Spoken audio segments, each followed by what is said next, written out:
Hi guys, welcome to the Revive Stronger podcast. I'm your host, as always, Steve Hall, and today we had another Q&A with Dr. Mike. Mike, I don't know if we've had like an update from you in a while, and it feels like a while since we've spoken. Where are you with things? I know you had an active recovery with James like a month ago or something. Where are you? You're massing right now, right?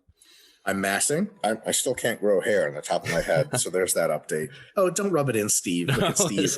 I don't. You don't want to see my receding. Well, you still have a receding. Mine has receded. Yeah, I am massing, and it's going very well. I'm massing, and I would say that kind of one of the best ways possible, which is to say that my strength is slowly but steadily increasing. I'm never really surprised by my strength, but I'm always pleasant, like having workouts where I'm like, oh, that's really good. Oh, I did really well. Oh, I beat my chip by 2 reps instead of by 1, or I put out 5 pounds instead of 2.5. And that's just been like the last 6 weeks of training have been like that. And I think that's really like for folks listening, a cool take home is that that's where all those lifetime gains come from. And that's where you get really big eventually, is just by sandwiching together really good training sessions. I think a lot of people, like when I start massing, every time I'm susceptible to all the same fallacies as everyone else. Every time I start massing, I'm going to be like, fucking, it's going to be a revolution. I'm going to get jacked immediately. And I just didn't, because, you add maybe like, if you're just growing at an unbelievably fast pace, you add like half a pound of muscle a week. I mean, you can imagine that's 25 pounds of muscle a year or something, right? Half a pound of muscle a week, you physically can't tell after 4 weeks, like you look almost the same. I mean, at the end of the day, what does 2 pounds of muscle look like on your entire body when I weigh like 240? I mean, I could barely tell, right? So right now I'm like looking a little bigger, but my strength is going up like linearly when I'm having really good workouts. And that, I have to remind myself, is the essence of hyperproductive massing. Is like, that's it. And it's funny enough, there's some pharmaceutical elements in it too. So for example, higher dose growth hormone, which I'm currently experimenting with in an alternate timeline. It's just getting boring. So when I'm on UK podcasts, just a bit to drug use out, right? It's legal here, right? So, like higher dose growth hormone it's about higher dose for me, by the way, is like a pathetic dose for most people my size, but my little kitty doses. So that seems to add a lot of muscle. But the thing that people have known about growth hormone and muscular addition for a long time is that it takes time. It takes months and longer to really see results, but the results are coming and coming and coming and coming.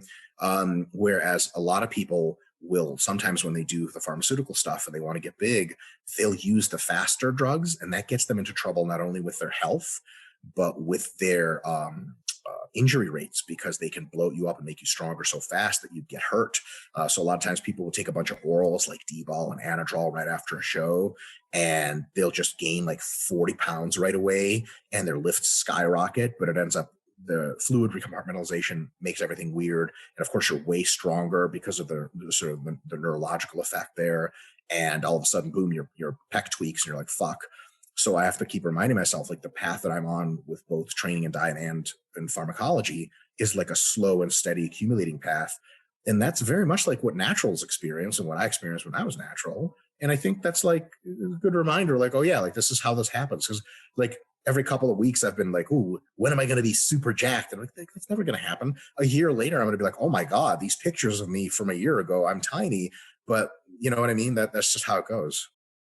Yeah, I think it's funny, the picture thing. I look back and I'm look at like, I don't know, stage photos from 2017. I'm like, oh, I could share these like shredded shots over on Instagram. I'm like, just look skinny, and I don't like these show photos anymore. Like, I don't want to share these. Yeah. And if you share them, other people are like, oh my God, Steve, you look amazing. And you're like, look, past tense, please see the date. I don't look like this right now, for the love of God. I'm so much better now. It's good. No, I mean, your physique has taken a complete, like, and the thing is, your physique has done the exact same thing I just described. There was never a time when you were like, oh my God, Steve, you're jacked now. It's just slowly but surely, you were more jacked. And we kind of got used to it. And now we look at you and you're like, whoa, dude, you're fucking huge. And then we look at old pictures. And, oh my God, I can't believe Steve ever used to look like this. So there was like a distinct time when psychologically I related to you in my head as like, oh, Steve, the small natty guy who is small. And now I relate to you in my head just automatically over time as like, Steve, he's fucking jacked. I remember one time, the last London seminar we had, I saw you in person, and it had been like a year since I'd seen you. And I was just like taken, I was like, whoa, what the fuck? I think I remember telling you, I was like, dude, what the fuck? And you're like, I don't know. What do you think? I'm like, I think you're huge. And you're like, no, I don't know, really? And I was like, yes. And you were hack squatting like a fucking trillion pounds. And I was like, dude, this is a new Steve.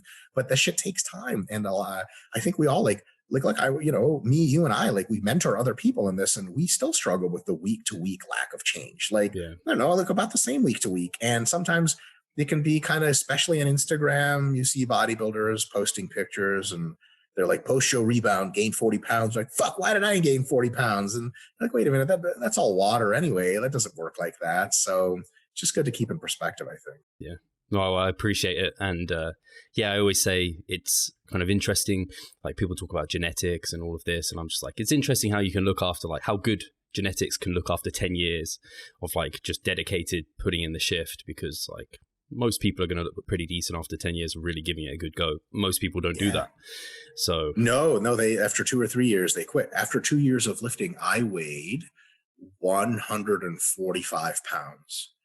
So that would have been fun to stop at. What were you after 2 years of lifting? God, I don't even know. I was like maybe 160, something like that. But like at 5'10", 5'10", yeah. Because I was like 5'3". So yeah, like roughly, yeah. So 5'10" at 160 is like, oh, like this guy maybe goes to the gym, right? And now you're 5'10" and like, 200 or something. And that's a fucking jack dude. And it's just, people just don't, man. I know this is an old trope and people are probably sick of hearing it, but time really is the way. If I see, and I've talked about this before, like what you can learn from jacked people, like when people see a jack guy in the gym doing an exercise, they automatically assume like that man probably really knows how that exercise works. You and I both know that's not true. He could be butchering it. What we do know is that person has decent genetics, and he's been very likely training and dieting to eat, like to gain muscle for years. Like nobody just starts out at 230 pounds of abs. It's unbelievably rare. So that's really the kicker. And people discount the time thing, because especially a lot of times, when you and I started lifting, we probably didn't have a whole lot of social media. It wasn't as prevalent. I think nowadays people start lifting, they can immediately see all the best people update their physiques all the time. And it's, man, I can imagine what that feels like. You weigh 120 pounds and everyone else weighs 260. And you're like, oh, like this is insurmountable. I remember when I was reading my first Flex magazines, I was like 200 pounds or 180 pounds. And I was looking at these guys in the magazines, and I was like, no one human can ever look like this. It would never occur to me that I could look like that. I wasn't even dreaming. I was just like, it's like watching like Superman, like cartoons, and being like, I'll be able to jump over a building one day. Like that was the equivalent to me. And at some point when I was prepping for a show, I was like getting pretty lean.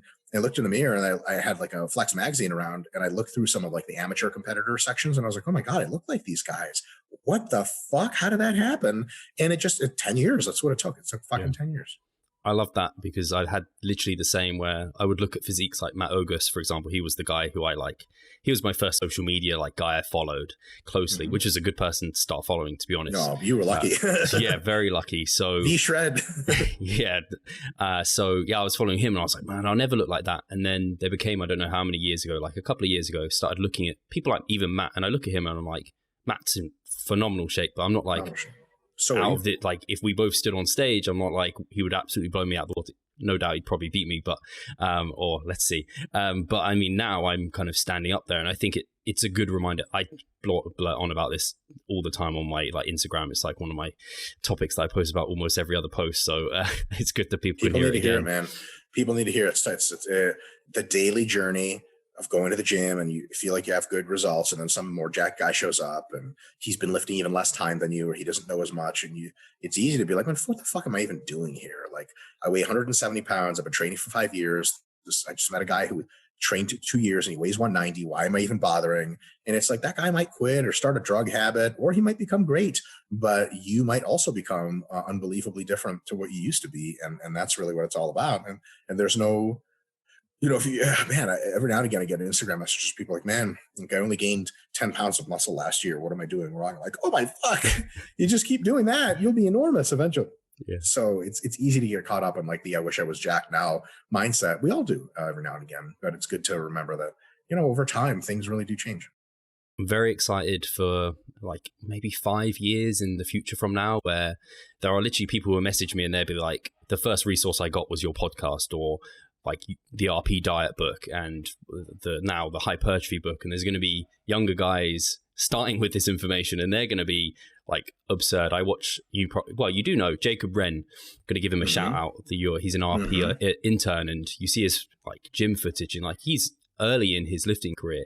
You watch him train, he's going to be impressive in a number of years' time, because I mean he's doing everything right steadily. Yeah. And when I first met him at the Revive Stronger conference, he was like a little kid, like literally a little kid. I was like, what the fuck, is this kid like 16? It turns out he was. And now he's like a fucking grown man. I was like, what the fuck? Like he's really making some strides. Fuck, nowadays, man, I'll keep the names out of it. I don't know if, I'm sure they're fine with it, but like I have a few IFB pros messaging me being like, dude, I watch all your YouTube videos. I love like getting the insight. I'm like, what bizarro world universe are we living in? And like, yes, because it's just great that people are on their journey and taking it slow and steady and trying to learn. And I guess that's what you and I are all about anyway. It's like, forget all the bullshit and just do your best.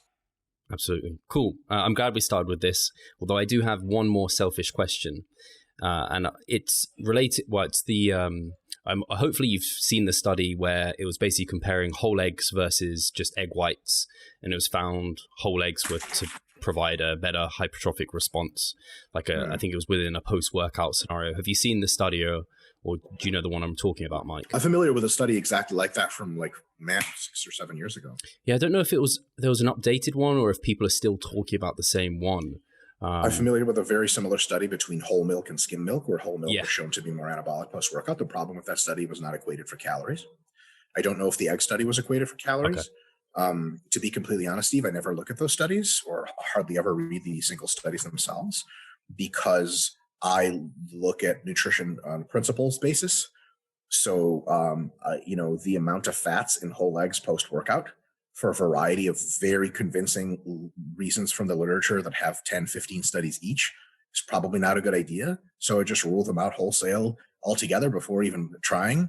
And I would, I guess I could be interested in looking at that whole eggs versus egg white study. But the real big question for me is, was it calorie equated? I know the whole milk versus skim milk study that I remember was not calorie equated. Of course, if you get a huge bolus of calories, more of the protein is going to be used towards anabolism because less of it gets burned up. I don't know if that was the case with whole eggs versus egg whites, but and also, by what mechanism is that really occurring is the next important question, because what we really want to know is mechanisms. Like, I don't really give a shit that whole eggs are more anabolic than egg whites in a single study. What I care about is, what are we going to take away from them? Is it the cholesterol? Is it the added fats? Are the fats somehow anabolic, or is it just a displacement effect of calories? You probably can't learn that from a single study. So, but we have a ton of studies on all kinds of different protein sources and carb sources and post-workout this and that.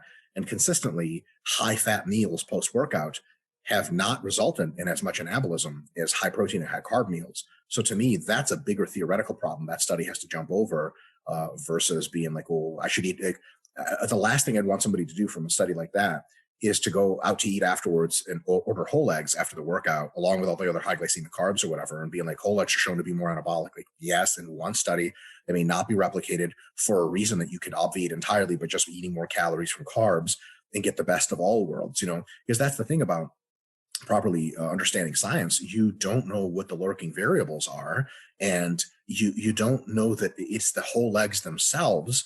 So for example, like, you could ask someone like, hey, you could have 100 people take a bicycle ride or a car ride to a certain location, and then evaluate their pleasure response afterwards. Like, hey, how was your journey here? Was it good, bad, neutral? And you could get a result that says, okay, most people actually enjoy riding in the car more than they enjoy riding on the bike.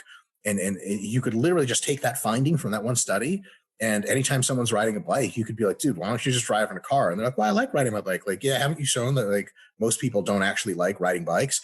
And it turns out, you look back at that study, and it was done in like, in North Scotland in January. And it turns out sitting on a fucking bicycle when it's fucking 0 degrees sucks. And it's not the car ride. It's the fact that cars all have heat nowadays. And like, if you replicate that study where you put really warm clothes on someone, or you just replicate it in the summer in beautiful rolling hills of Scotland, and all of a sudden the people that rode the bike to work are like ecstatic about their commute to work, and the people in the car are like, nah, it was fine. And then now next study comes out and it's like, bike's actually better. Like, Steve, there's going to be a study in like 2 years. It's like, egg white's better than whole eggs for anabolism. And people will be like, fuck. So you got to look at it from a principles perspective and say, okay, what is the study telling us / what is it not telling us? What variables isn't it accounting for? And it turns out that's why single studies are so underpowered, is because we don't know what kind of lurking variables and covariables that were there. We don't know what it is that's actually doing what it's doing. We need multiple other studies, and we already have those that show us that high protein, low fat, high carbohydrate is probably our best bet for post-workout. Anything that violates that may on occasion come out as superior for a bunch of different reasons, but probably not a dependable reason that you can sort of take home. There's similar other studies talk about this till I'm blue in the face. People show me one study of 2 different kinds of hamstring curls.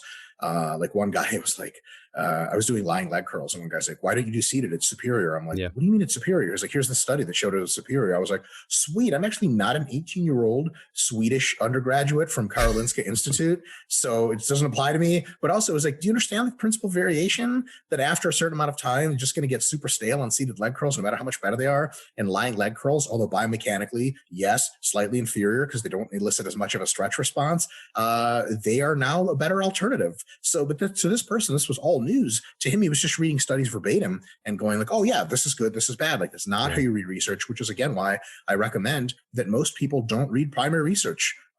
You should be taking in the insight of experts through YouTube videos and articles. If you really like YouTube videos and articles, you want to learn more, start reading books, and then start reading the literature reviews book sites, just all the literature at the same time. And then once you're really good at all that, you really want some super great insight on upcoming topics, then you read study by study by study. That only happens at the end of the journey, not at the beginning. I'll have people with no formal background send me individual studies and be like, what do you think of this new study? I'm like, I don't think about new studies unless they're in the context of the body of literature taken as a whole. Fuck, man, I'll tell you this is just really bad, but like, a lot of the P ratio stuff and people's way over exaggerations of it, which I was probably a part of myself, came from like one study of like not a very convincing population. And that Eric Trexler has recently like torn a new asshole. I was on your fucking podcast talking about that. And it was like that all started from like one fucking study on like some anorexic people. And it's like, people ran with that shit. And of course they make conclusions like the leaner you can be, the better. Like, you know that. So that's my 2 cents on that, I suppose. No, I think that's super important. And I'm glad I asked the question, even though maybe you haven't read it. And I want to dig into it now, but I've certainly seen people jump on it being like, there's something special about like whole animal products, like whole milk diet, like egg white, like get rid of egg whites, you should have the whole eggs. And it can be scary when people take single studies. And talking about like not reading research and things, I don't spend that much time reading into it because I'm a practitioner and I have people that I trust to be able to disperse that information, like your videos, the mass research review, they're fantastic. Menno Hanselman's doing tons of stuff. And then if I want to, you guys all basically reference things. So like I know in the Hypertrophy book, and I just read Mel's book as well on habits, or I'm halfway through that. And it's referenced, so I can dig into the studies if I want to. And I think that's ultimately, especially for the readers or listeners rather, that's the place, that's where the gold is, because then you can dig into it if you need to. And also, that's perfectly valid, Steve. Also, another concern is you don't know which studies are going to get replicated and not. And if anyone wants to read about this, just Google Greg Nuckols and like study replication.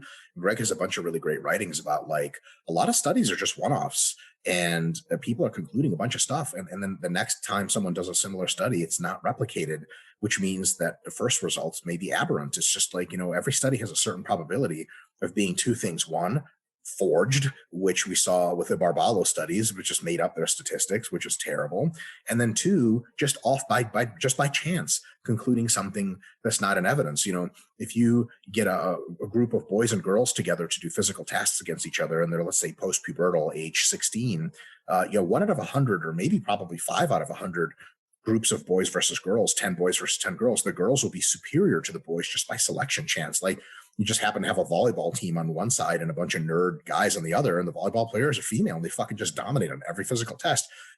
One of those studies could come out just on that one sample size, 10 versus 10. You'd be like, dude, girls are stronger than guys. What are you going to do? Like, you're going to be like, oh yeah, I'm just like the NBA stops recruiting men and starts recruiting women to the actual NBA, not WNBA. You just have to be nuts to do something like that. But you're like, oh, it's a study. Like, well, what about the other studies?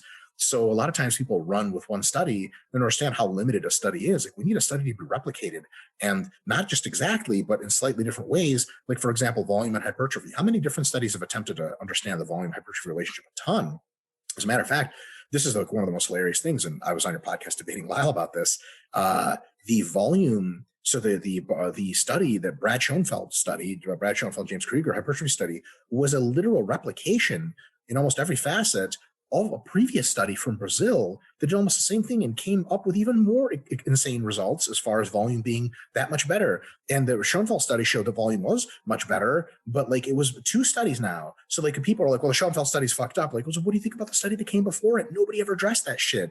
It's like replication. If a bunch of studies from different perspectives are all showing you, yeah, on average, more volume is better, now you start to think you're onto something. But if it's just one study here and there, like that Barbalo study, where it was like shown that like hypertrophy peaked at like 5 sets per week, just training once a week. People are like, that doesn't make any sense, but I guess that's true. Like, well, it turns out that group made up a bunch of fucking research and literally just fabricated shit. How do those people feel now? Mm-hmm. Like, you just got to feel like shit recommending stuff. So anytime a single study comes out, people ask, like, what do you think about it? I don't. I want to see that study integrated in a literature review, checking the balance of the evidence. And, 1 or 2 aberrant studies. If you have 10 studies, 8 of them point in one direction and 2 point in a weird direction, what do you think about those 2 studies? I don't. I think it might just be chance. They might be onto something, but that's just not highly unlikely. I just reason from probabilities, and it's 8 things are one way and 2 things are another way, and they're all high quality studies. I'm going to go with the 8. You know what I mean? So. And actually, on that note of another study that's just come into my head, and I don't know if this is another one, it might be another one pointing in a certain direction. I don't know if you know the one that was essentially a strength phase following before a hypertrophy phase. Did you have any thoughts on that one? Did it kind of push your mind in the same direction as others have? So there's 2 studies, actually, and Menno just described the other study. There's one study in which they did a strength phase first, and then there's another study where the conclusions are actually like doing a strength phase after is better. So, the amount of insight you can get about strength hypertrophy phases from beginner undergraduates is unbelievably limited. As a matter of fact, taking volume landmarks into account, the volume landmarks may be more hypertrophic in the strength realm than they are in the hypertrophy realm, because hypertrophy could just be too much. Yeah. So there was the one study that showed that they got better hypertrophy results by doing a strength phase first. And then there was another study that showed actually the reverse. So what do we conclude on that?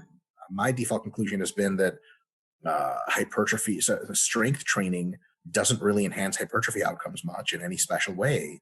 But hypertrophy training enhances strength outcomes in the long term. So, if you do one phase of hypertrophy training and then a strength phase after, you're testing almost nothing, because like a 1 month of hypertrophy is just it doesn't do almost anything at all. If you test people, especially more like intermediate people, you'd give them several months of hypertrophy training, then train them in strength after, versus the opposite. And you test strength at the end of that. The group that just did strength recently is going to be stronger just on specificity alone. They've been training like that. Both groups are going to have the same muscularity, except the group that did strength last is going to be stronger because it has the more specific adaptations. We don't even really need a study to show that, because a bunch of studies have hinted at it in various different ways. Hundreds of studies that have hinted at that. Like, are we really debating the specificity principle anymore? Like, that's kind of insane. So that's kind of what I think about that. And I think the 2 studies that have recently come out fall in line with the other balance of the evidence to show that there's seemingly nothing magical about increasing your strength that somehow benefits your long-term hypertrophy, short of if you're very overreached and you're very volume desensitized. A low volume phase, whether it be for strength or not, is probably conducive to enhanced gains in the long term. It could be active rest, it could be maintenance, it could be strength. Just getting away from high volumes for a time can reinvigorate high volumes later. but like that's the only context in which strength training actually enhances hypertrophy. And it's funny because you look at the way most bodybuilders train, most of the biggest people on the planet, they don't train for strength. They just train for hypertrophy kind of almost all the time. And then they take breaks when they get tired. It's rare that you see a bodybuilder strapping up and wrapping up and doing 800-pound squats. And Ronnie Coleman did it, and a couple other people did it, but most guys don't do it. And they're just about the same size, like Big Ramey's the size of Ronnie Coleman. I'm not aware he's trained for strength ever. Like all of his stuff is in the moderate repetition range. He doesn't even seem to go to failure all the time. I actually physically just spoke with Jay Cutler like 3 days ago, and he told Jared and I in the gym parking lot, he's never a single time gone to failure ever. You should have recorded that. Failure. Right? He said it on Fuad's podcast, so it's already recorded. But Fuad's like, so you went to failure? And he was like, no, never. And they were like, God damn it. But, so there's a situation there where, with the strength training, that if the mechanisms are a big question mark, the downsides are a known. Like at some point as a champion bodybuilder, I'll put you this way, Jared's physique look excellent, right? Excellent physique, tons of promise. And I look at his pecs, and he's really strong, like just genetically, naturally, his strength is just out there, and he can push it real hard. We could have him barbell incline. In 6 months, he could be inclining 405 for reps. Like that's how strong he is. And then he would tear his pec. And then what would we do with a fucking peckless Jared Feather? Would that impact his physique and his competition results? Oh my God, it would a ton. And why the fuck would we do that? So to me, when people say like, well, we should be training for strength, like more fatigue, more injury risk, and this is supported by literature, strength training is more risky than bodybuilding training, hypertrophy training, then what is it that we have to gain? And if you have one study that says like, oh, strength training enhanced results, and then you have another study that says, no, it didn't. And you have a bunch of other studies that say like, it's a kind of a moot point. People can't even propose a mechanism. And a lot of the times, man, people's ideas of what the mechanism is real junior league shit that they just haven't thought through. I don't mean to be offensive to anybody, but they'll say like, well, doesn't making a muscle stronger let you lift more weight and thus impose more mechanical tension? Yes, on the whole muscle, yes. But what about, muscle growth, as Chris Beardsley has pointed out very astutely, muscle growth only occurs per fiber. Like each muscle fiber grows on its own. And how do you get maximum fiber recruitment? Well, you can get that through moderate loads, just going close to failure. So if you're saying getting stronger overall can let you impose more tension on the muscles, like actually changes the architecture, changes the way the nervous system fires, improves your technique, so that the per muscle tension, per fiber tension experienced by all the muscle fibers probably is no different as a volume load factor if you're doing hypertrophy training versus strength training. So now what is it that you're getting? People say, well, it's good to get stronger. You get stronger over time doing hypertrophy training. I used to be able to bench 100 kilos for 10. Now I can bench 115 for 10. Like that's strong over time, except it's in that rep range we need anyway. And another thing, because, and so this is something probably Menno would point out, if you are doing strength training blocks, entire blocks, like 3 mesocycles at a time to enhance your bodybuilding performance. Oh, my wake up alarm. Sorry. If you're doing that, you're saying two things. One, that the strength training is going to benefit your hypertrophy training somehow. But here's what else you're saying, that it benefits it so much that you're willing to piss away 3 or 4 months of potentially making hypertrophy gains to have some crazy cross-potentiating effect that makes you stronger later. And that's a bold claim, right, Steve? Like it's strength training is somehow changing your underlying abilities so much that the next hypertrophy phase isn't just going to be a little better. It's going to be so much better that it's going to make up for a total fucking lack of a hypertrophy phase of 3 or 4 months. Fuck, like I would love for that to be true because, like Renaissance periodization, it would just give me an opportunity to periodize things more. But unfortunately, bodybuilding periodization is just much more straightforward.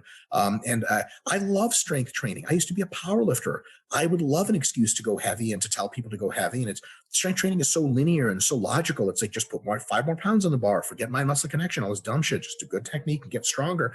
But I just haven't found that to be in evidence. And a bunch of other folks in the industry have also started to do that. The last conversation that Eric Helms and I had about a year ago about this, he was kind of like, yeah, it just doesn't make any real sense. Like it doesn't, when you think about it, it doesn't add up that strength training somehow really improve hypertrophy more than hypertrophy. That's what we're saying, is more than hypertrophy training for a short time. That's a hell of a claim. Hey, Pascal here. I just wanted to take a moment to talk about our membership site.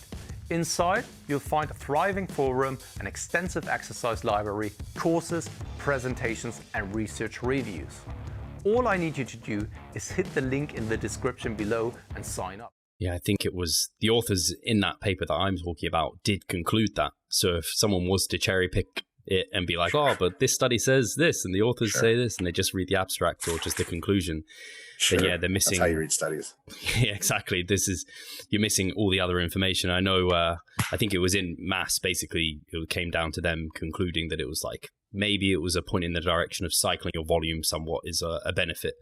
And that's, which nobody debates. Yeah.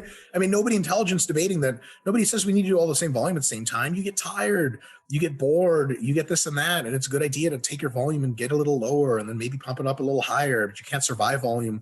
Like that's the stuff we've written about in a Volume Landmarks book like 2 or 3 fucking years ago. Like cycling your volume is probably a good idea, but the cycling has to be logical and you can't assume that there's these magical things. I remember like people were asking, like when we introduced the concept of resensitization phase, people would ask us like, how long should it be? And we're like, I don't know, like a month.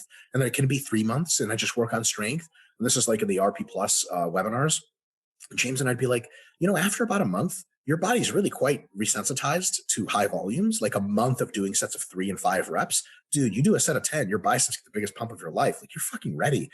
2-3 months after, you're getting stronger from a neurological and architectural perspective. That doesn't potentiate your muscle gains anymore. And it's just time you could have spent getting more jacked. And that's that. So there's a huge limit to that. So spending entire training phases training for strength is, it just doesn't add up, I don't think. Now, maybe I'm wrong. All these are tentative conclusions, but all we have to go on so far, the balance of the evidence is that it's not worthwhile. Yeah, it's something I've been playing with after we'd been discussing it more, using more active recovery phases, like a post-deload week of just like not doing too much. Sure. More than using the kind of a whole month of strength training. At least a lot of the people I work with, and myself included, it's kind of like a bit of a relief that you don't need to spend all that time training for strength. It's like I can get back into the hypertrophy training maybe a bit sooner, which is nice. And also beat up your joints less. I mean, people don't talk about that part of it a lot. I think there's a significant fraction, not a majority, but a significant fraction of the natural community that does both physique sports and strength sports. And they're always looking, like the rest of us, for justifications of the practices. And they want to see that powerlifting and bodybuilding really support each other. And unfortunately, they usually don't. Usually not. Sometimes they do, but they usually don't. And they're going to jump on studies like this all the time. A lot of people want to be jacked, but they hate doing high reps because they're painful or they're boring. They want to ego lift and they want to do strength training. So a lot of people will jump on studies like this real quick and say, hey, like this is like awesome because strength training looks like it potentiates hypertrophy training. So they could justify entire blocks of sets of 3 and 5 reps and singles and stuff. And we have to be aware of our biases. I would love for that to be the case, but it's not. And luckily, if it makes hypertrophy training periodization more simple, but also kind of less sexy, I would love for it to be more complex, but I just don't think it is. So, and maybe we're wrong, but so far, most of the research says it just doesn't really add up. On the note of Fouad's podcast, are there any plans for you to be on there? I was hoping there might be. Well, yeah, I think you have to be invited on a podcast, and I haven't been invited yet. I was like, okay. I'm a big fan. I would love to appear, but I think I have to be asked on first. So. I feel like your name, because ever since I saw, I think Brad Schoenfeld was on there, and then I started seeing, and I was like, oh, this is quite a fun podcast. He interviews some interesting people, so I've been listening to some, and I think I've heard your name actually come up before on it. Matt Jansen mentioned me, I think. Yeah, I think he did. With regards to like how hard reps and reserve training actually is. He's like, It's not easy. It's not easy. It's not like you're just quitting at some point. Like it's fucking tough. So that was really cool. It was really neat of Matt to say that. Yeah, it would be cool if, it was cool to see Brad on there. I know Lane's been on there, so maybe he'll breach into more of, I guess, some of the evidence-based kind of guys. Lower into the dirty part of the evidence-based handbag. Like, I guess Mike Israetel. Awesome. So I'll get into the listener questions now.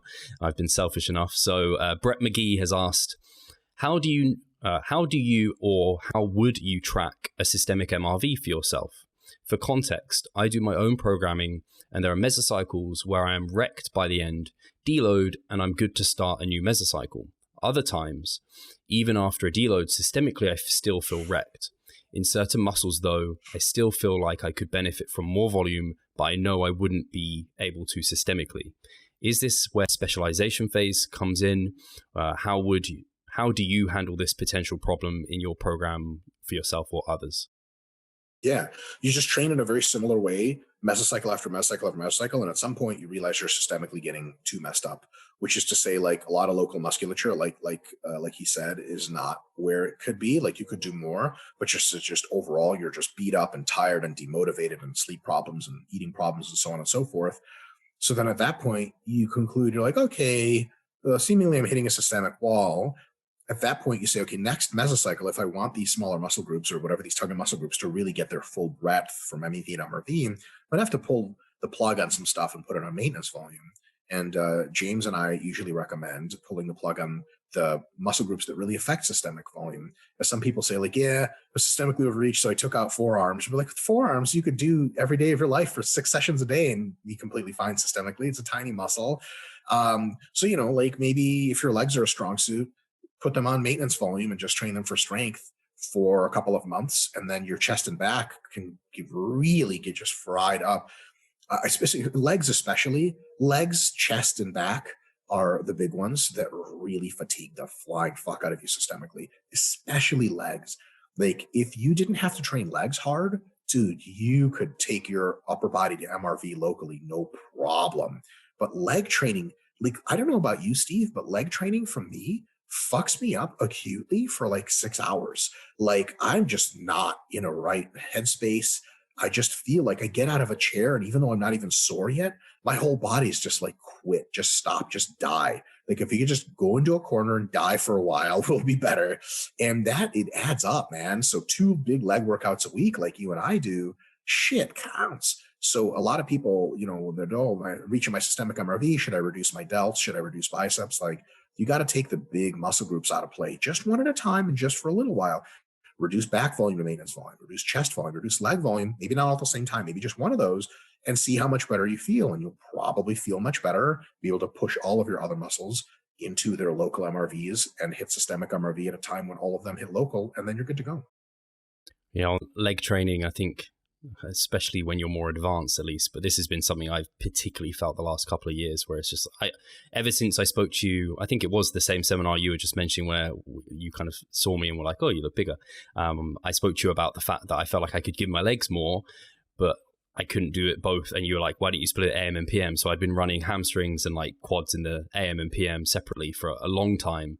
But after a while, each session, especially in the overreaching week, was becoming like an hour and a half each session. And it was just like, after I'd done my morning one and have the evening one, I was just like, man, I don't even. So I've now, this is probably my last mass meso, but I've spread legs over 3 days, which at the moment is quite nice because it's like I just get to punch them off and I'm not splitting them AM and PM. It's just like I hit my hams and quads in one session. So it's like fucking done. And then I get a light session in the evening. I found that quite a relief, but I don't think I'm going to be able to sustain when I go to an upper lower. It's not super sustainable. It's tough, man. It's tough. Yeah. At some point, if you want to open up more room for the rest of your body to grow, taking legs and putting them on maintenance volume is a big switch you can pull, because legs and systemic fatigue kind of go hand in hand. And you're probably not, your bicep training isn't making you systemically fatigued, or your contribution is just so small. So if you really, systemic fatigue is the big problem, you should probably consider pulling the big switches on it so that you can really solve the problem. And the cool thing about maintenance is your muscles don't go away and they resensitize. So when your legs have been at maintenance for, say 2 mesocycles, they haven't lost any size and they're really primed to grow. And it's not clear to me, and there are several studies confirming this, that you don't get almost the same long-term growth by spending a considerable portion of the year in maintenance, because you get what people have termed catch-up growth. Like a muscle's really resensitized and it sort of has a lot more oomph to it. Over the long term, you could probably spend like a quarter of the year at maintenance for everything and get the identical results as if you spend 0% of the year in maintenance.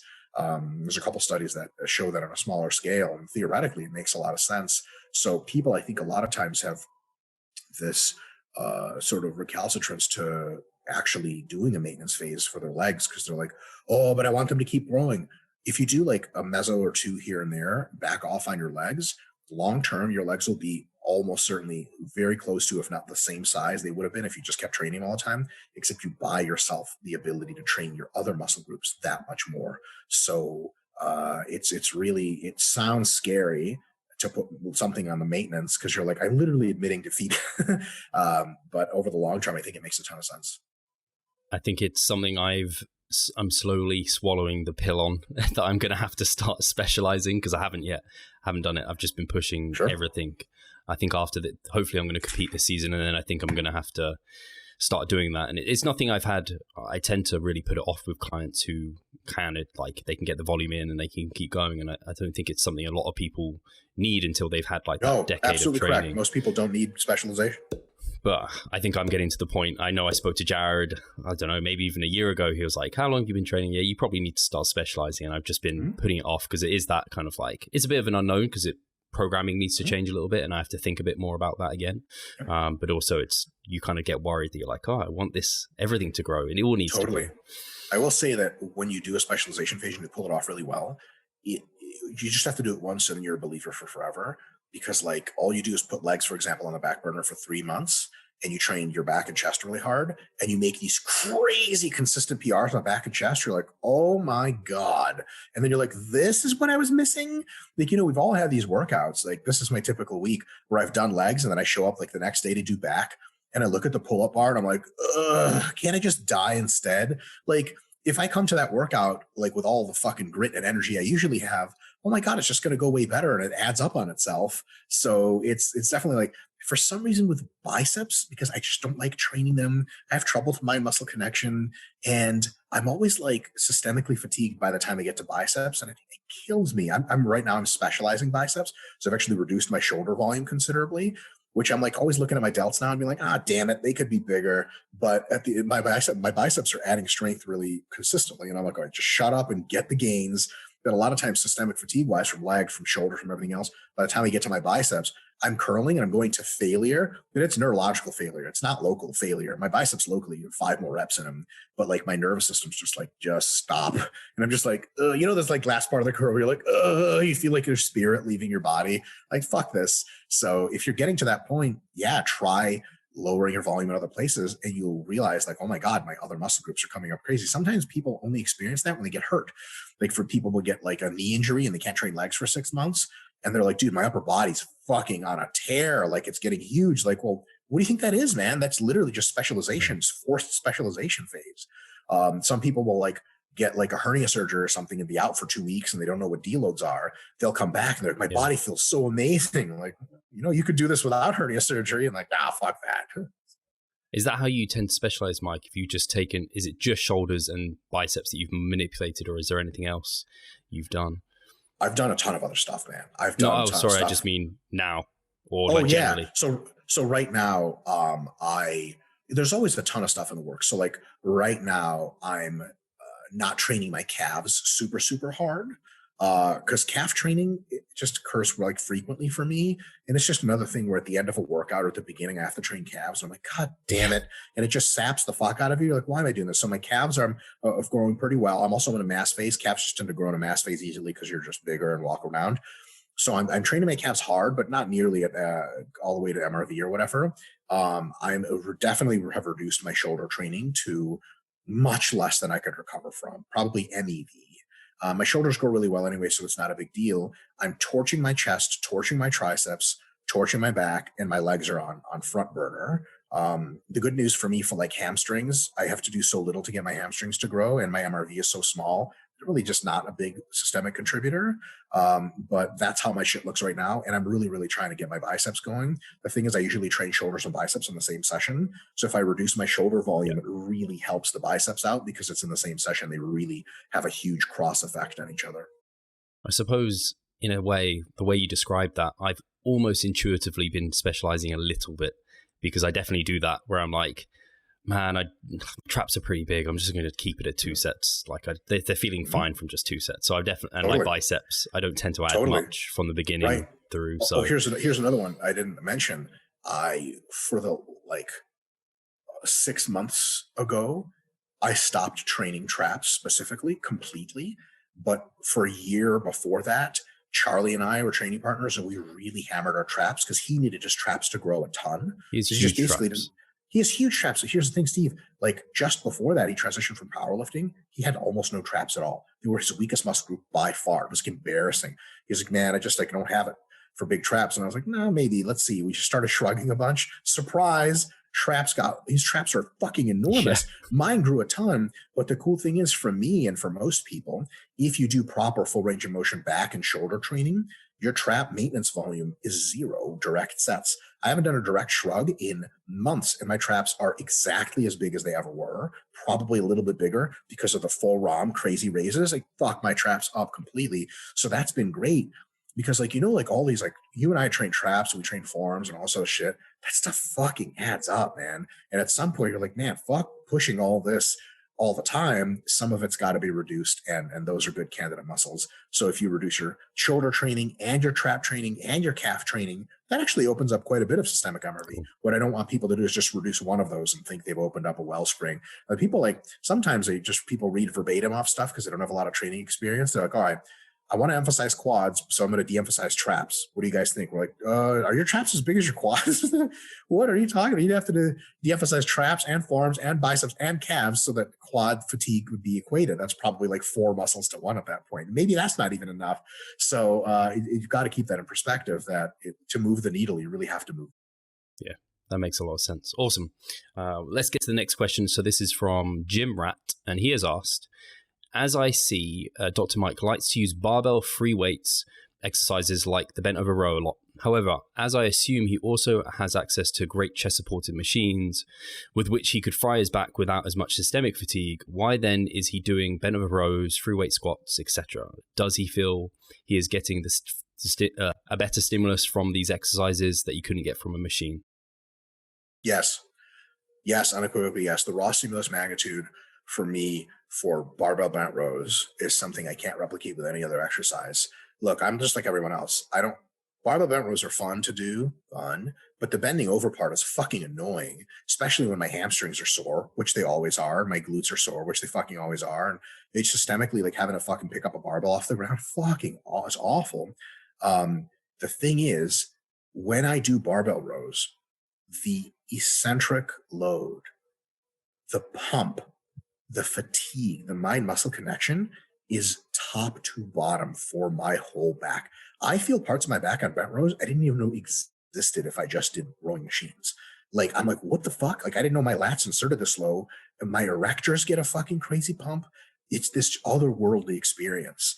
And so as far as that's raw stimulus magnitude, the raw stimulus magnitude for me, all that shit is insane. Barbell squats, nothing quite fucks me in my quads like barbell squats do. Even all the hack squats and leg presses in the world, which I love, which proper technique are great, there's something missing. There's some adductor work missing, some other muscle areas, parts of the quad that the high bar squat to depth just hits in this magical way. And the same thing, and if I was healthy enough to do them, unfortunately I'm not, barbell flat bench presses hit my chest in a way that's just not really comparable to everything else. And especially if that's a weakness of yours, if you want to bring up, the raw stimulus magnitude exercises are really great. Deadlifts are actually really good for putting slabs of meat on your erectors and your upper traps and your rhomboids in a way that a lot of machines may just not be able to disrupt homeostasis enough to actually get done. So, and the thing is, I didn't just like make this up. I wish it wasn't the case. I have done, chest supported rows till I'm blue in the face. I've done them both strict in the sense of like there's no back movement at all, and I've done the Mike Israetel style, which is a flexion and extension combo, and those are fine. They're good, but it's I have a similar comparison of pull downs to pull ups. When I do pull ups, and unfortunately I'm too fucked up to do them right now, I get a stimulus to my back that's just like, holy fuck. Like one set of pull-ups, I get a full pump in my lats to where I'm like, oh shit, what the fuck? And if I do like 3 sets of pull downs, I get like 70% of that. And I'm just like, that's fine. Something is missing. There's a bunch of different reasons why that could be the case. But for me, the raw stimulus magnitude just doesn't add up. And for bent rows, they just fuck my back up to a level where, and I can even see this in the pump. Like if I pull my shirt off after a bunch of bent rows and do a back pose, take a picture, I'm like, oh my shit, what the fuck is all that? I do that after some machine rows and I'm like, yeah, I got a good pump. I look fine. There's just something special there. The stimulus is enormous and it's worth the fatigue most times. So for me, that's why I do it. Also, the bent row, because it's not supported, trains your erectors. And like nowadays, I don't do deadlifts anymore because the stimulus to fatigue ratio doesn't make sense to me. But bent rows are a huge part of where I get my erector growth. And the spinal erectors are like a huge percentage of your actual back visually. And if they get really big, they have a gnarliness to them that is just elevates your physique completely. Like Ronnie Coleman's back is like, his lats were great, but his spinal erectors were some kind of what the fuck that made his back what it was. It just gives you that extra thickness and freakiness that I think machines have a limited ability to give you based on how pumped you get, how sore you get, how disrupted you feel, so on and so forth. For me, the barbell bent row after 4 or 5 sets, I'm just like, oh my God. Like if someone's like, hey, is your back growing? But yes, unequivocally, yes. Like something super fucked up happened. Whereas on machines, do I get a good pump and stuff? Yeah, sure. I love some back machines, but it's good. It's good. It's not the end of the world. It's not the greatest thing ever. So for me, I can't responsibly trade out bent rows because I think they have a pretty special ability to grow, at least my back. The thing is, it's all individual, right? So some people do bent rows and they just get kind of dick out of them, and they do some kind of cable row, which I get nothing out of ever.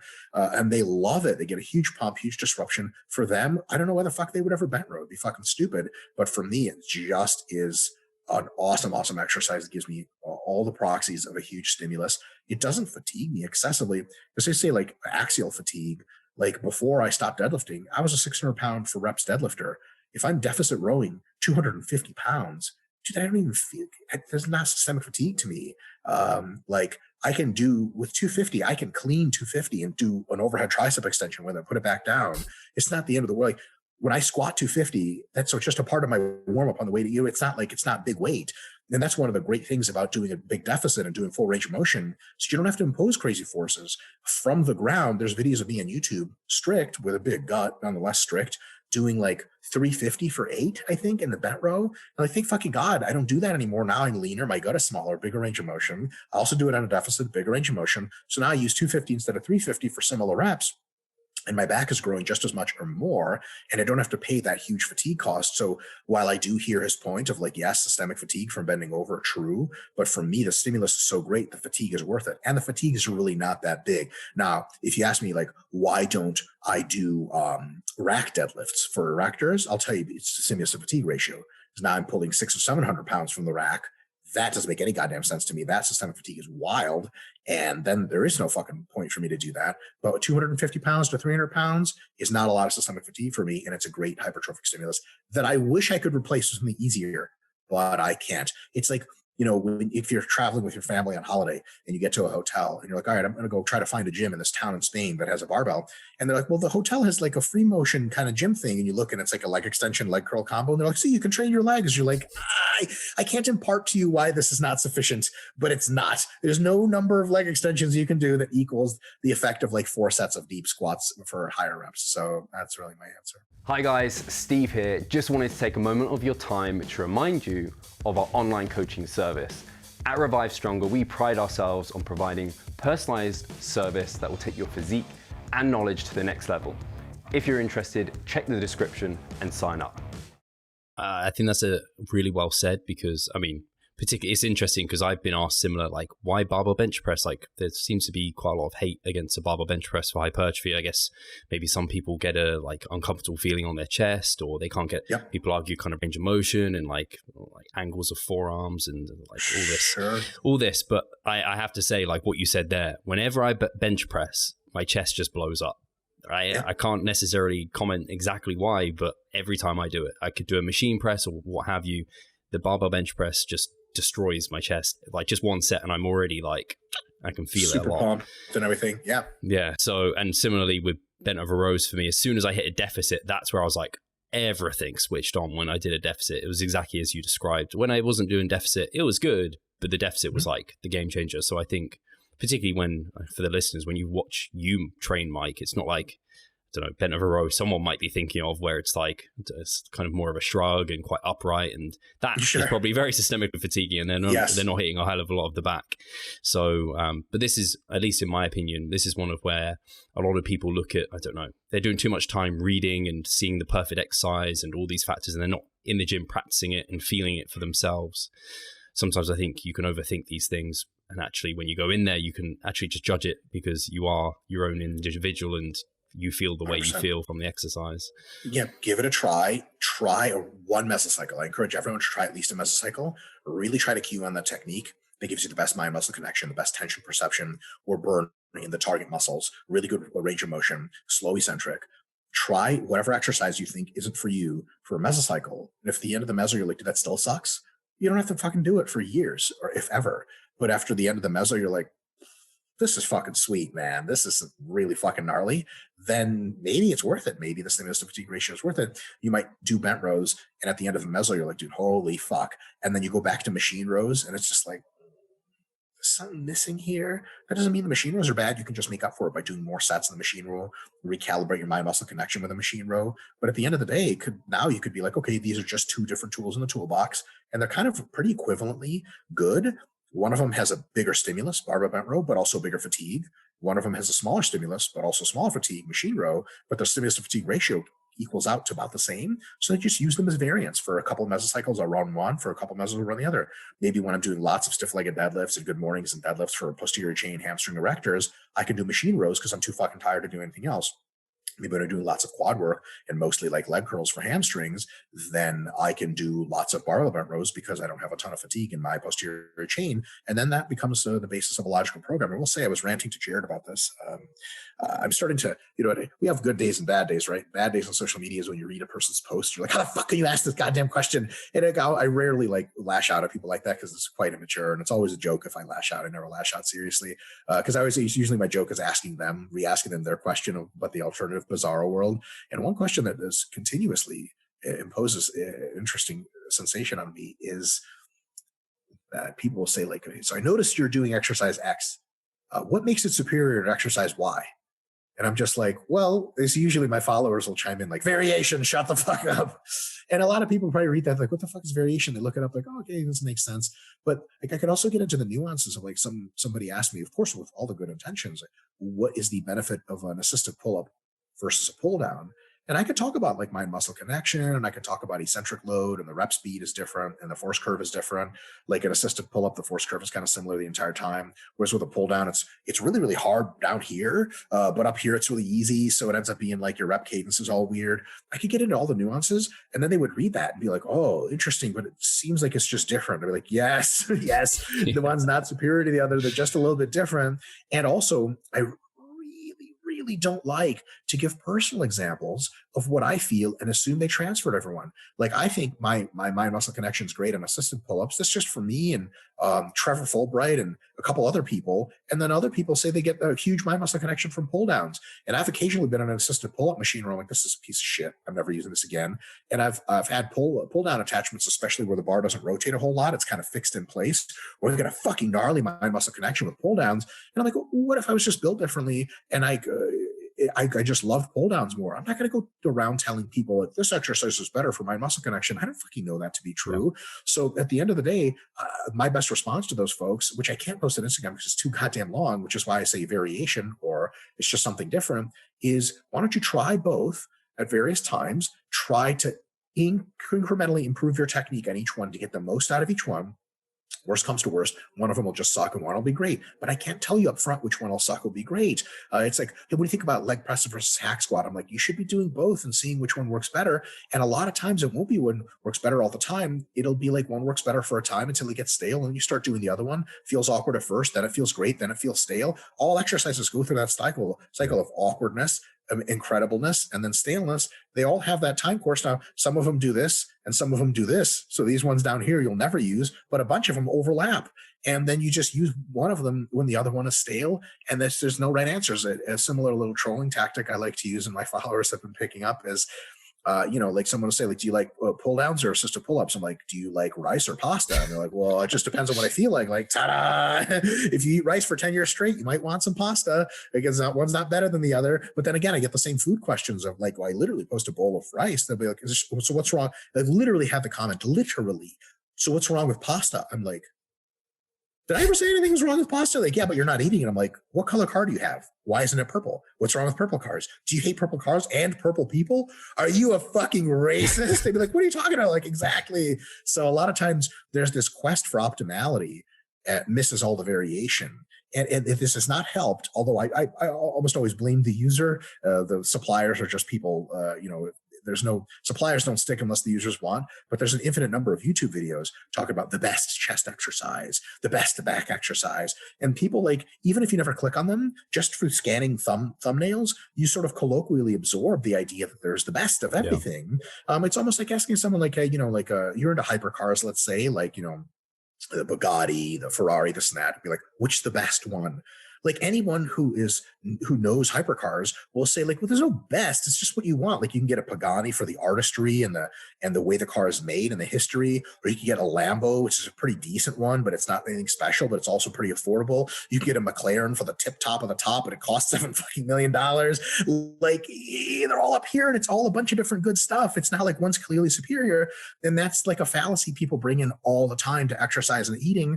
And they're not wrong on principle because, yeah, there are better and worse things. But because things get stale, the process of variation really keeps a bunch of things in the mix. So try them all.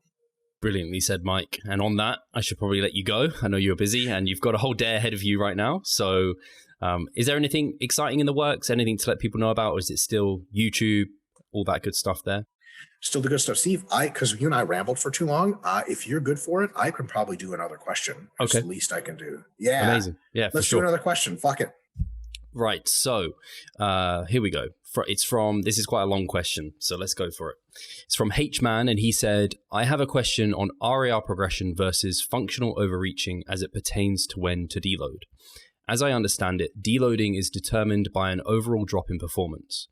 At the same time, there's the idea of progressing RAR, so say over the few weeks, I progressed RAR from 3 to 2.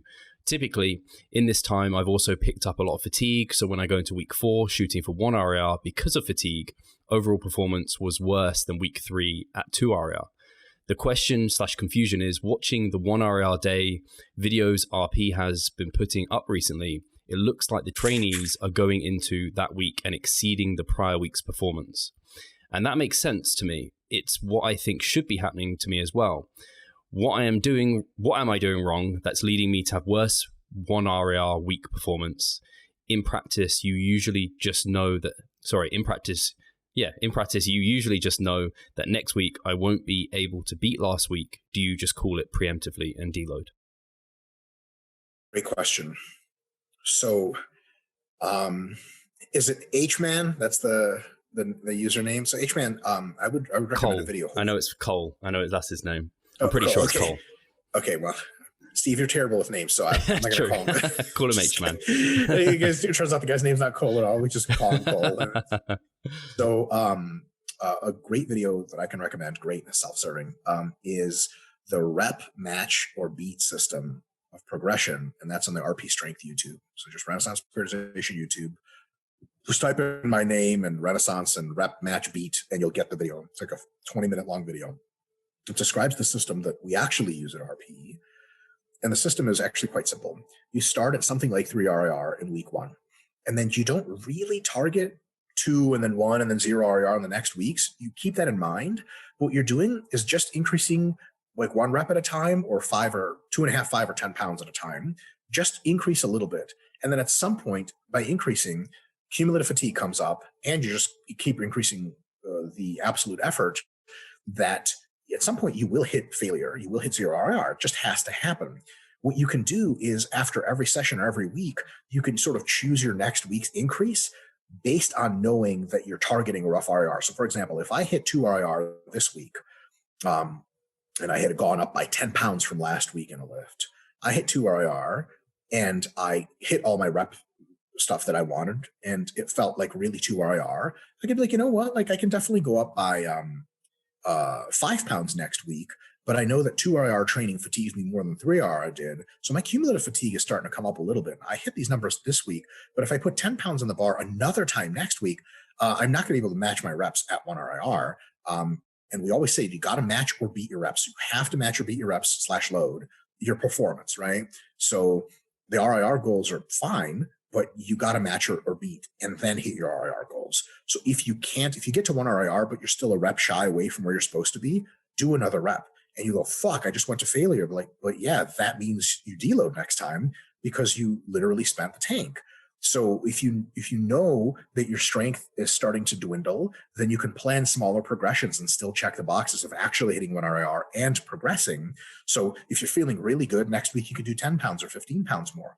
If you're feeling like, I don't know, that was fine, but I don't think I can keep going like this, maybe just do 5 pounds more or 1.5 or 2.5 pounds more. Or maybe instead of adding 2 reps, add 1 rep or something, right? Or add 0 reps and just go a little bit up in weight. That way, you can sort of match how you're feeling week to week to week to the rough goals and hit the mini PRs at the same time. So an ideal training cycle is one in which you go from 3 RIR all the way to 0 and you hit mini PRs all the way. But they don't have to be the same size PR. That can be adjusted based on how you think you'll be able to handle next week. So if you're looking at your leg press and you're like, God damn, I'm supposed to do how many reps at what weight? Let me be easier on that and just do a little bit less. Now, that still has to be a PR, because if you're not doing mini PRs within mesocycle PRs, I don't know why you're training. Because somebody could say like, oh yeah, great workout. You're like, technically it was worse than last week. Like, what the fuck are you doing? Like, yeah, I should be deloading, right? If you're not supposed to be getting weaker within a mesocycle. That's a really bad idea. Also, I don't know where the overload is coming from maximally, because you're getting weaker, you're providing less overload. So yes, there is some calibration that has to be done, but I wouldn't overthink the RIR stuff too much and just try to add a little bit of load or a few reps to the bar every single time. And then at the end of that process, you're going to have to deload at some point, and know your 1 RIR performance should not be lower than your 2 RIR performance. If that's actually the case, you absolutely need to deload because your accumulated fatigue is too high. But the next time you do a mesocycle similar to that, plan your loads and progressions and volumes in such a way that allows you to keep hitting mini PRs until roughly the time of your planned deload. Like if you plan on doing 4 accumulation weeks and you've done 2 and you know you're not going to hit a PR in week 3, you fucked up. It's either too much relative effort or too much volume. A lot of times that's where the problem. If you're doing 5 sets of an exercise, you'll be able to recover just fine to do it again next time and do a mini PR. If you're doing 10 sets of that exercise, you could do 1 week and then not hit a PR after that because the volume itself accumulated fatigue. So you learn over time to sort of plan out where you can get for sure mini PRs and then survive to play another day. And it always pays to be a little bit more conservative than a little bit more aggressive. Because if you're a little bit too conservative, you just PR by a little bit. Look, you're still not super fatigued. You're still good to go for next week, right? But if you're too aggressive, you could be cutting yourself off and have to deload or take some kind of recovery phases, maybe a recovery session or a half week for that muscle group specifically. And then that's time you're not overloading, which is fine. But it's also like there's more injury risk and stuff like that. What are you accumulating all fatigue for to hit some kind of arbitrary PR? So I would say that there's the only discordance in the question. The only thing that really is concerning me is you're really targeting RIRs and letting your performance follow RIR versus the other way around. Perform at the level you need, which is to say a mini PR, and then you look at your RIR, what it actually was, and you see how close was it to my target RIR. And if it was off, then you can, next time you come into the gym, try not to PR by as much. And if any PR at all is impossible, yes, it's time for some kind of recovery, whether it be a deload or a recovery half week or a light session for a muscle. Something has to give because you can no longer progress. And that's the key component. So progression is absolutely number one. RIR targets should just reflect that progression. So and that's a big detraction in my view from a consistent RIR system. And people just hit like 2 RIR the entire meso, and they'll say, well, I had some good workouts and some bad workouts and some good workouts. Like, Jesus Christ, how do you know that's not all psychological? And targeting a certain RIR is real tough. Like, how do I know I'm not off? Start conservative and just add a little bit, add a little bit, add a little bit. And when you can't add anymore, then it's time to deload. And if that happens too soon, next time to add a little bit more slowly. If you're adding so slowly that 6 weeks later, you're systemically fatigued, but you locally you can keep pushing it. You're like, man, I've just not been aggressive enough. Imagine you could be adding 5 pounds to your bench press every week, but you've been adding a pound, like mini plates. I just want to be making sure I'm not going overboard. So I'm like, what the fuck is wrong with you? At least add 2.5. So you don't want to be here. You don't want to be here, but you want to be here. And it takes a few mesocycles, maybe a whole training career to figure out. And you can always adjust on the fly. Just make sure you're placing that progressive performance first and RIR targets as a hazy general guide, not the other way around. You don't be like, I have to hit 2 RIR. Because remember, that's already an impossible statement because you don't know where the fuck 2 RIR is. You just don't know. It's a guess, but performance is never a guess. You can tell factually, 100% certainty, I hit more reps with more load than I did last time. There's literally no subjectivity to it at all. Like, I just fucking did. Versus RIR is like, I don't know, maybe that was 2, maybe that was 3, maybe that was a 4, maybe that was 1. Like, it's always a guess. So keep the objective stuff first and foremost. Great technique. Second, increase performance. And then third, make sure your performance increases roughly correspond to your rough target RIRs. And if the shit is getting really low RIR in the middle of your mesocycle, taper down on how fast you're adding load or reps. If the shit is way too easy, like I have a situation where you especially with neural learning, after 2 or 3 sessions of a new exercise, you're progressing by 5 pounds each time, but your nervous system learns so quickly and your technique improves. What you hit, let's say on an incline bench, you hit 60 kilos for a set of 15, and you hit 57.5 kilos last week for a set of 14, and that was 2 RIR. This time, 60 kilos because of the neural learning effect. That's 4 RIR. Next week, you're not going to do 62.5 for 15. You're going to do 65 for 16, and that really will be 2 or 1 RIR like it was planned. So sometimes you have to accelerate the pace because otherwise you're just doing junk volume. Have you ever gotten that thing, Steve, where you're increasing conservatively? I'm not even training anymore. This is a joke. It's all a warm-up.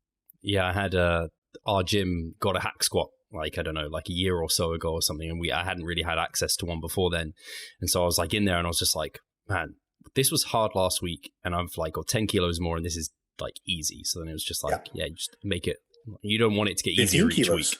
100%. Yeah, then you're doing something wrong. So you want shit to get harder each week, but the objective goals are the most important, and then you adjust the magnitude of how 2.5 pounds on the bar or 5 pounds on the bar, 10 pounds on the bar, something like that, based on how are your RIRs, because your RIRs should line up, less and less and less, and you want to keep it on track like that, session to session to session. A lot of times, there's all kinds of insight you get from the last session that you did. You're like, oh, yeah, that was pretty tough. Better not add much. Also, warm-ups, right? You do your warm-ups and you're like, ooh, this shit is feeling heavy. I was going to increase 10 pounds from last time. Let's just do 5. You do 5, and then it's way too easy. On the next set, you do 10. And then you're like, 10 it was. It was just weirdness and warming up. So you can always make these adjustments. Just make sure it's pivotal that you make these objective mini PRs, microcycle to microcycle to microcycle to microcycle. When you can't make them anymore at any RIR, that's when you have to start cutting it off. Because if you're not using these objective markers, you're just using a lot of perception. And that could, I don't want to say bite you in the ass is a bit of an exaggeration, but that could be a little bit of a problem, because you could just be in the state where you're kind of eluding yourself in a variety of ways. You could be pushing it too hard and think, yeah, it was 2 RIR. It wasn't, it was 0. Or you could be pushing it to 4 RIR and be like, oh, that's enough. With deadlifts and high rep squats, fuck 2 RIR, man. I don't know what's 2 RIR, but I do know last week I squatted 300 pounds for a set of 10. This week I'm going to do 305 for a set of 10. Whatever RIR that ends up feeling like, then I can adjust afterwards. But I'm not going to be like, yeah, I'll just work up to whatever's, people see this in the program. They're like, I work up to a 2 RIR. I'm like, what the fuck is that? How do you know what number that is? Is that 275? Is that 315? Is that 305? Well, you have to look back at last week anyway to at least get the ballpark. Might as well just be making these little PRs and then adjust those later to reflect the RIR. Yeah, I love the kind of rep match or slight and load increase or increase by a rep. I literally week 1, and this is complete credit to you, Mike, and the kind of the system, and having kind of spoken to you for a long time and been using it a long time. But now it becomes very intuitive. Just week 1, I know I take a lift to the point of which I'm like, that rep really did slow down. Maybe it didn't slow down much on a squat, for example, because I know if I push it to a point where it's really slowing down, I'm almost that's right there. So yeah, I've done that mistake as well. So for the big compound lifts, it just slows down on isolation stuff. It really is I had to really try for that rep, and then the rest of the mesocycle essentially solves itself. I just auto-regulate sets and just look to, like you exactly said, bit of load, extra rep. Maybe I match performance one week because I'm like, I overdid it last week, so I can keep going with the rest of the stuff. So yeah, when you have that idea and you know you're in that kind of the zone of overload, like Brian Miner talks about, like, there's no stress either. I don't know how people you're in the zone anyway. train like at the. Once doing this, I struggle with the idea of staying at a certain RER or even training to failure every single session, because it's kind of like, I don't know where I'd go. Like having this nice foundation of the kind of making sure you start hard with sufficient and you're just getting like a good stimulus. It just opens up a nice, like you talk about it, like you're at MAV for as long as possible. And that means you're growing for as long as possible. Like that to me is like a bit of a game changer. 100%. And it makes it so, like you said, it makes it so intuitive and so simple. You're just like, I just come in and I just do a little bit better each time. And when I can't do that anymore, then my mesocycle is over. And if I feel like I'm not going to be able to do that anymore very soon, I ease up as to how quickly I'm adding so that I can survive for as many weeks as I've planned. Which, a lot of times people say like, oh, you shouldn't be planning, you should be purely auto-regulating. What about when you have like a contest coming up? And you got to deload 4 weeks out and not deload 2 weeks out? That's an awkward time to deload. You're going to say, okay, I need to survive another 2 weeks. What am I going to do as far as loads and reps to survive another 2 weeks? Well, I don't want to get too ballsy. I want to play it a little bit conservative. And look, worst comes to worst, if that last week, if the fourth week is your last week of accumulation and the third week was way too easy, you can fire yourself in the fourth week. You can always make it up later. But if you go a little too hard to begin with, that's a much harder problem to solve. Yeah, perfect. Mike, that was a really, really good chat as always. We'll have to get you on for another one soon because we had so many questions come in and I've got loads more and I inevitably always have a question and want to catch up. So these are always great and people really appreciate them. So thank you again for coming on. Steve, it's always my pleasure. Big ups to your audience. Is that something you say in the UK? Big ups? I don't, at least. Maybe someone does. Of course you do, Steve. I know you've been in South London gangs before. Big ups in it. So it's always a pleasure being out here, Steve. Thank you so much for having me. And as far as new shit and whatever, the muscle hypertrophy guides for each specific muscle have been completed. They've been updated. So just to go to my Instagram, there's a link, right? There's the only link in my bio. It goes to like Dr. Mike's central webpage. And one of them is the hypertrophy guide central hub. You click on that and it is every single muscle group now with tons of specifics, all updated: hamstrings, quads, everything. So if you guys are looking for some in-depth information and ideas about how to approach specific muscle group training, each article is free and it's like, 15 or 20 pages or some shit like that. So check that out. That's new. And also, I've just remembered, has your ebook has now become hardback? Oh, not hardback, paper. It's you can get a hard copy. Yeah, you can get it on Amazon. I've been told it's like $55, which is fucking absurd. Unfortunately, like when the ebook is $37 or whatever, the paperback has to cost more because that shit's physically made of stuff and we have to pay for that. And also, like when you sell shit on Amazon, you don't get a whole lot of money off that anyway. They take almost everything, which is fine. We should be so lucky to be on Amazon. But so if you, awesome. So some folks, I'll just cut you the deal right here. If you want a hard version of the physical version of the book, buy the ebook, take it to a printing shop, and for like $2 you can get it printed or whatever, and they'll hard bind it for you and everything. But if you really just don't want to mess with that stuff, yes, Amazon now has a paperback version of the book, and it's like 375 pages or some shit. But there's a package weight, it's like 2 pounds. It's like, holy fuck, that's a big ass book. You could hit someone with that book. So maybe buy the book, take it to the gym, see people who aren't training properly, and just start beating them with the book. They'll learn something. Amazing. Thank you so much, Mike, and we'll talk to you soon. All right.